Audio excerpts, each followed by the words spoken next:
Welcome back. Look at the date on the screen. August 10th, 2026. The air is thick with it today. The heat is rising off the pavement, and so is the noise. But you know better than to listen to the noise. You listen to the tape. You watch the quiet days, and right now the quiet is screaming. Let's start with the grandstanding, because it is always there, looming over everything like a storm front that refuses to break. He posts. He types out his fury in all caps. Iran should be responsible for the damages and death caused to the people of Lebanon, Syria, Yemen, and Gaza. President Donald J. Trump. There it is. The moral high ground claimed by shouting louder than anyone else. He frames himself as the arbiter of justice, the one who knows what is owed. But then he doubles down. He goes deeper into the well of his own grievance. I see that representatives of the Islamic Republic of Iran are asking for compensation, even though it was never mentioned in any of our negotiations or meetings. Wait. Pause right there. He is indignant because a demand wasn't on the agenda. The audacity of the other side to have a position he didn't pre-approve. But then he pivots. He says, but it is an interesting idea because now I am likewise demanding compensation from Iran. Likewise, that's the word he uses. Transactional morality. If they want a bill, he wants a bill. And his list is extensive. He talks about roadside bombs. General Soleimani, the USS Cole. He's tallying up decades of conflict, years of grievance, all compressed into a single post designed to make him look like the tough guy at the bargaining table. But then comes the number, the specific, staggering number he is toting today. Some amount of who knows how much of innocent protesters that Iran has killed over the last 50 years, he claims. And then this, not to mention the number that have been killed in the last 5 months. 52,000 in 5 months. He is putting that figure at 52,000 dead civilians. He says he has instructed his representatives to put this firmly into any and all future negotiations. This is not just a post, it is a demand sheet. It is a weaponization of grief to score points in a game only he understands. And the timing. The timing is always calculated. He drops this moral weight right when he needs to shift the narrative.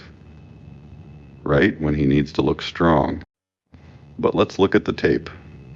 Let's look at what the markets actually did while he was writing his manifesto of vengeance. VIXI fell down 0.85% to the 72nd percentile. DJT fell down 0.48%, 50th percentile. Ethereum fell down 0.39%, 60th percentile. Bitcoin fell down 0.31%, 60th percentile. QQQ edged down 0.19%, 6th percentile. Everything dipped. The fear index, the volatility play, the tech heavyweights, they all went down. Not up, down. The market didn't surge on his tough talk, it retreated. It pulled back. And that tells you something about the substance of his posts. They are hollow. They are noise.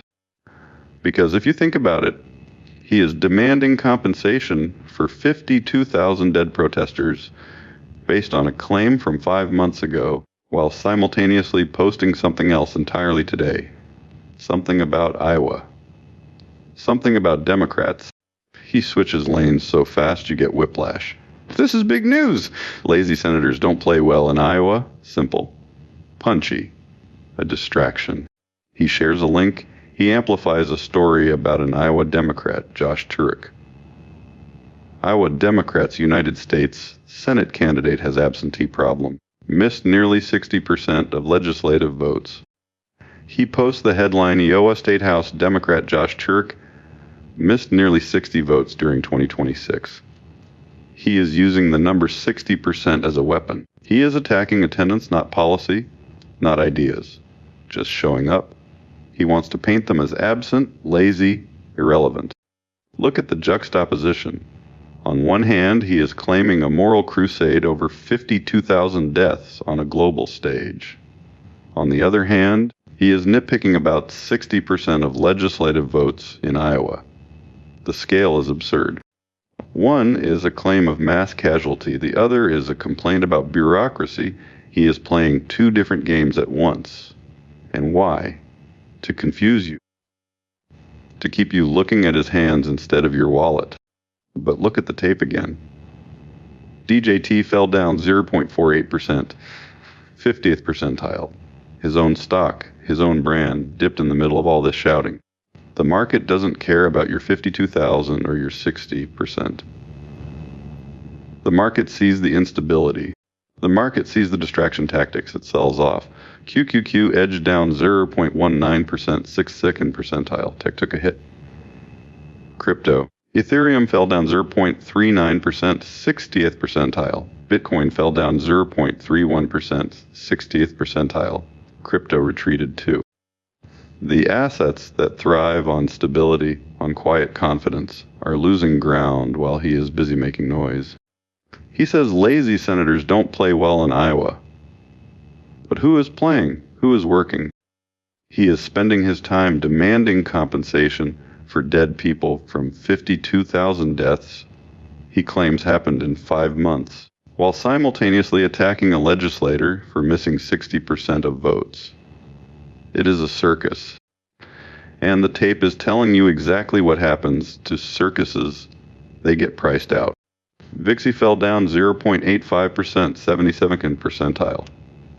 The volatility index dropped. Why? Because the market knows it's all theater.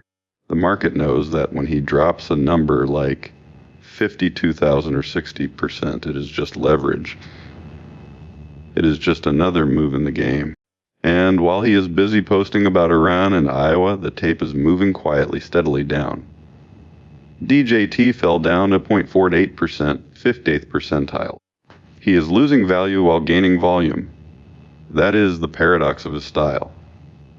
The louder he gets, the more the market discounts him. He instructed his representatives to put this firmly into future negotiations. 52,000 dead, a fortune in damages. But look at the reality on the ground. Look at the tape. The tape is flat. The tape is down. Ethereum fell down 0.39%, 60th percentile. Bitcoin fell down 0.31%, 60th percentile. The digital assets are sliding. The traditional markets are sliding. And he is here, typing away, demanding the world pay for what it owes him, while his own brand slips a number percent off the edge. Don't be fooled by the magnitude of his claims.